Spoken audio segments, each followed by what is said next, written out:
ব্রেকআপের পর প্রিয় মানুষটার চিন্তাভাবনা আপনার মাথার মধ্যে সবসময় আসছে। সে কি করছে এবং তাকে ফেরানোর জন্য আপনি অনেক চেষ্টা করেছেন। সে নিজে থেকে আপনাকে হয়তো ডাইরেক্টলি বলেও দিয়েছে, আমি সিঙ্গেল লাইফে থাকতে চাই, আমি আর কোনো রিলেশনে থাকতে চাই না, আমার এখানে পোষাচ্ছে না। মানে সে এখন ফ্রিভাবে উঠতে চাইছে, মানে নিজেকে হ্যাপি রাখার জন্য আপনার কাছ থেকে ডিস্টেন্স মেনটেন করছে, বা যে কোনো কারণে হোক সে আপনার সাথে থাকতে চাইছে না। আর আপনি তার চিন্তা ভাবনা ছাড়া নিজেকে রাখতে পারছেন না। তো এটা কেন হচ্ছে? আপনি প্রকৃত তাকে খুবই ভালোবাসেন, তার জন্য এই সিচুয়েশনটা আপনার মধ্যে আসছে। আপনি যদি তার সাথে দুদিনের কোনো প্রেম বা তার সাথে তাকে ব্যবহার করে তাকে ছেড়ে দেবো এরকম চিন্তা ভাবনা আপনার মধ্যে থাকতো, তাহলে কি আপনি এটা করছেন না? নির্দিষ্ট কোনো কারণ আছে নিশ্চয়ই কেন আপনার মধ্যে তার চিন্তা ভাবনা সবসময় আসছে।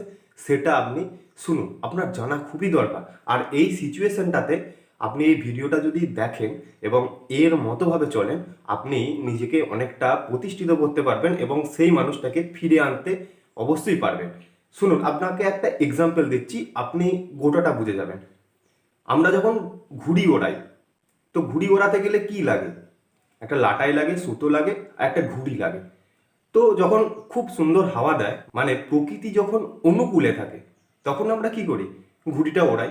লাটাইটার মধ্যে যতটা পরিমাণ সুতো থাকে, যদি সুতোর পরিমাণ বেশি হয়, আমরা ঘুড়িটাকে কিন্তু অনেক দূর আকাশে ওড়াতে পারি।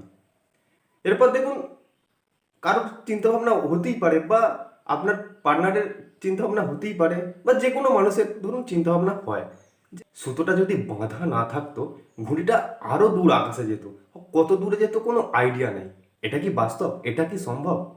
সুতোটা যদি না থাকতো, দুজনকার মধ্যে এই যদি বন্ধনটা না থাকতো, তাহলে কি হতো? হাওয়া থেমে যাওয়ার সাথে ঘুড়িটা মাথা গুঁজে কোথায় পড়তো তার কিন্তু কোনো আইডিয়া নেই। ঠিক এইরকমই আপনি আপনার পার্টনারকে নিয়ে এত পরিমাণ চিন্তাভাবনা করছেন, তার চিন্তাভাবনা আসছে, আর সে কি চাইছে? এই রিলেশনশিপের বন্ধনটাকে, এই সুতোটাকে কেটে নিজেকে ফ্রি রাখার, নিজে মুক্ত আকাশে উড়ে বেড়াতে চেষ্টা করছে। তো দেখুন, ইউনিভার্স আপনাদের মধ্যে এই সিচুয়েশনটা এনে দিয়েছে নির্দিষ্ট কোনো কারণে, নির্দিষ্ট কোনো শিক্ষার জন্য, বা আপনি ম্যাচুয়ার ছিলেন না, বা সে ম্যাচুয়ার ছিল না, বা কোনো ডিভাইন টাস্ক থাকতে পারে না। তো এই কারণে আপনাদের মধ্যে এই দূরত্বটা এসেছে।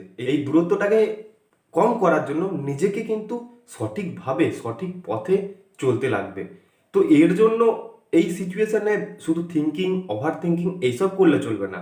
নিজেকে ভাবতে হবে এই সিচুয়েশনটা আমি কিভাবে ঠিক রাখবো, বা এই সিচুয়েশন থেকে কিভাবে আমি রিকভার করব। এইটা কিন্তু আপনাকে অবশ্যই ভাবনা চিন্তা করাটা কিন্তু উচিত। আমরা ইউনিভার্সের প্রত্যেকেই সন্তান। ইউনিভার্স কোনোদিন কারোর ক্ষতি চাইবে না। প্রত্যেকটা মানুষকেই ইউনিভার্স একটা শিক্ষা দিয়ে এবং তার জীবনটাকে গড়ে তোলার চেষ্টা করবে। এর মাঝখানে যে যেরকম কর্ম করবে সে ঠিক সেই রকমই ফল পাবে। তো আপনি এই সিচুয়েশনে নিজেকে একদম ঠিক রাখুন। আর যদি আপনারা ডিভাইন কানেকশনের মধ্যে এসে যান, মানে আপনারা টুইন ফ্লেম জার্নির মধ্যে থাকেন, আপনারা সোলমেট কানেকশনের মধ্যে থাকেন, তো কোনো প্রসঙ্গই থাকছে না আপনাদের মধ্যে এই দূরত্বটা এসেছে ডিভাইনের জন্যই এসেছে, ডিভাইনের কোনো টাস্কের জন্যই এসেছে। একদম ওভার থিঙ্কিং না করে এই সিচুয়েশনটাকে নিজেকে গঠন করার জন্য, নিজের জন্য লেগে পড়ুন বস। তাহলেই আপনার উপকার হবে। না হলে কিন্তু আপনি এই সিচুয়েশন থেকে নিজেকে তাড়াতাড়ি রিকভার করতে পারবেন না। হয়তো আপনাদের রিইউনিয়নটা এই কারণেই পিছিয়ে যেতে পারে। তো বি কেয়ারফুল বস। এই সময় যেই কাজটা করছেন, একদম দিমাগ দিয়ে ভাবনা চিন্তা করবেন, মস্তিষ্ক দিয়ে ভাবনা চিন্তা করবেন। মনের কথা কিন্তু শুনলে মন কিন্তু সেই প্রিয় মানুষটার কাছেই পড়ে থাকবে, তার স্মৃতি নিয়ে, তার অভ্যাসের জন্য আপনাকে তার ভাবনা চিন্তার মধ্যে কিন্তু আবদ্ধ করে রাখবে। একটু মস্তিষ্ক দিয়ে ভাববেন এবং এই সিচুয়েশনটা থেকে আপনাকে বার করার জন্য, বা এই সিচুয়েশনে আপনাকে ঠিক রাখার জন্য অনেক রকম মোটিভেশন টিপস আছে, আমিও আনবো। আপনারা আমার সাথে অবশ্যই যুক্ত থাকুন এবং এই সিচুয়েশনে নিজেকে ভালো রাখুন। ভালো থাকুন, সুস্থ থাকুন, হ্যাপি থাকুন।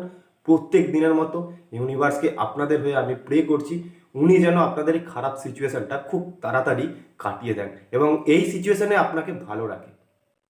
ভালো থাকুন বস। নমস্কার।